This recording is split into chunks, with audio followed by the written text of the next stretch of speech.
Once upon a time, there was a lazy man in a village who didn't like to work hard. One day, while he was walking around the countryside, he decided to steal some apples to eat.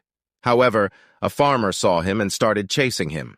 The lazy man got scared and ran into a nearby forest to hide.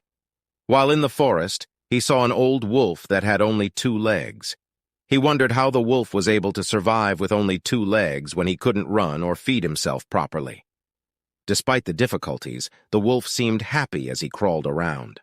Suddenly, a lion approached the wolf with a piece of meat in its mouth. The lazy man climbed up a tree to save himself, but the wolf stayed because he couldn't run away.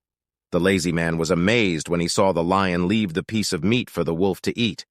This made him believe that God always has a plan to take care of his creations. Feeling hopeful, the lazy man decided to find a place to sit and wait for someone to feed him, thinking that God had a plan for him too. He waited for 2 days without any food, but eventually he couldn't bear the hunger and left.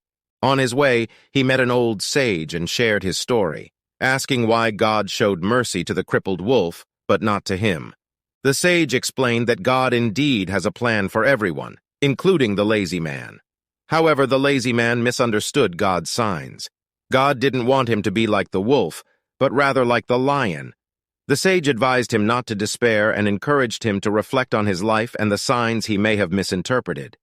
Sometimes in life, we can misunderstand the messages God sends us, but it's important not to lose hope. By contemplating our past and considering the signs we might have missed, we can find a happier and more successful path in life.